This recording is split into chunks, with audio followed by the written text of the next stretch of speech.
સૌરાષ્ટ્રના વેપાર ઉદ્યોગ સંગઠનો, રાજકીય આગેવાનો અને અન્ય ક્ષેત્રના લોકોની છેલ્લા 10 વર્ષની માગણીનો આજે અંત આવ્યો. ઘણા સમયની ખેંચતાણ બાદ એર ઇન્ડિયાએ રાજકોટ દિલ્હીની ફ્લાઇટ શરૂ કરી. આ પ્રસંગે કેન્દ્રીય કૃષિ રાજ્યમંત્રી, ઉદ્યોગકારો, હોદ્દેદારો, એરપોર્ટ ઓથોરિટીના અધિકારીઓ ઉપસ્થિત રહ્યા. એક રાજકોટ દિલ્હીની ફ્લાઇટની માંગણી છે તો જલ્દી સંતોષાય એવી અમારા બધાની તમારી પાસે અપેક્ષા છે.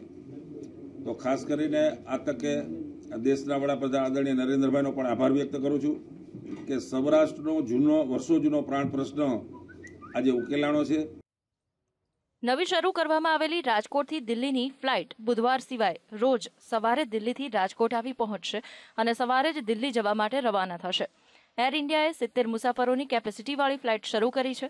ફ્લાઇટમાં 30 મુસાફરો રાજકોટ આવી પહોંચ્યા હતા અને રાજકોટથી દિલ્હી 25 મુસાફરો ગયા હતા.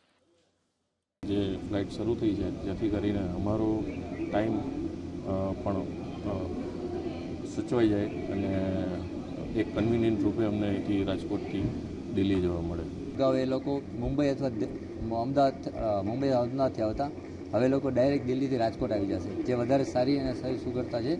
એનાથી વિશે બીજી સગવડતા ચાલુ થાય એવી પણ આશા રાખીએ છીએ અને એનાથી ઘણો ફાયદો થશે. છેલ્લા 10 વર્ષની સૌરાષ્ટ્રવાસીઓની માગણી સંતોષાઈ છે. યુપીએ સરકાર દરમિયાન સાંસદો, ઉદ્યોગકારો, શહેરીજનોએ વારંવાર રજૂઆતો કરી હતી. 10 વર્ષની માગણી ભાજપના શાસનમાં ગણતરીના મહિનામાં જ સંતોષાતા ફ્લાઇટ શરૂ કરાતા સૌરાષ્ટ્રવાસીઓમાં ખુશી છે. કેમેરામેન ઘનશ્યામ કાચા સાથે Parakramsinh Jadeja, bureau report, VTV news, Rajkot.